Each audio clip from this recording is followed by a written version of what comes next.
दीक्षा के संबंध में शास्त्रों का निर्देश है कि आध्यात्मिक जीवन पथ पर उन्नति करने के लिए दीक्षा ग्रहण करना साधारणतया आवश्यक है।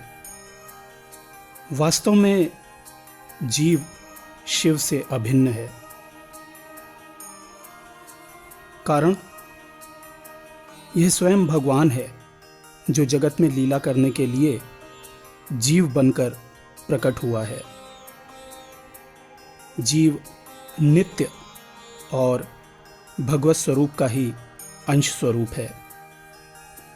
आचार्यों ने जीव को अनादि बहिर्मुख के रूप में वर्णित किया है। जीव के नित्य रूप में प्रतिष्ठा प्राप्त करने के लिए आत्म तत्व का अपरोक्ष ज्ञान गुरु से प्राप्त होता है। जिस प्रक्रिया के द्वारा गुरु शिष्य को यह अपरोक्ष ज्ञान दान करते हैं उसी का नाम है दीक्षा। तंत्र कहता है कि ज्ञान प्राप्ति और कर्म वासना का क्षय जब तक ये दोनों संपन्न नहीं हो जाते तब तक दीक्षा की वास्तविक सार्थकता सिद्ध नहीं होती। तंत्र में यह स्पष्ट वर्णन है कि ज्ञान के द्वारा न सिर्फ पाप का क्षय होता है बल्कि शिवत्व लाभ भी होता है, और यही वास्तविक दिव्य ज्ञान है। मुक्ति दीक्षा का फल नहीं है। दीक्षा से विवेक ज्ञान उत्पन्न होता है जिसके कारण आत्मा स्वतः मुक्ति प्राप्त कर लेती है।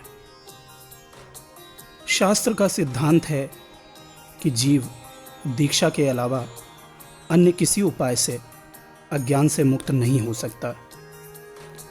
जब गुरु की कृपा से स्वयं का शिव स्वरूप अपने सामने प्रकट होता है तब जीव अपने को शिव रूप में अनुभव करता है, और यही जीवन मुक्ति है।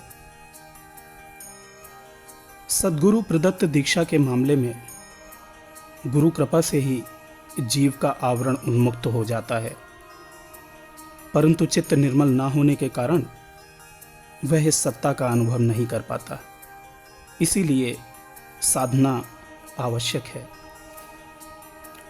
दीक्षा का यही महत्व है कि साधक यथाविधि सद्गुरु के द्वारा दीक्षित होने पर इसके फलस्वरूप पूर्णत्व अवश्य प्राप्त करता है।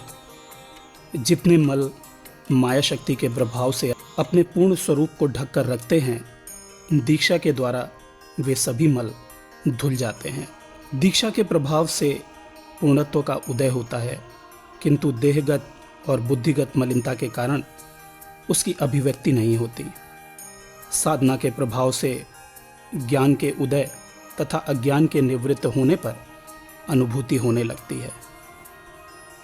अज्ञान के कारण मनुष्य अपने को परमात्मा के रूप में ना देखकर अनंत प्रकार के विभिन्न रूपों में देखता है।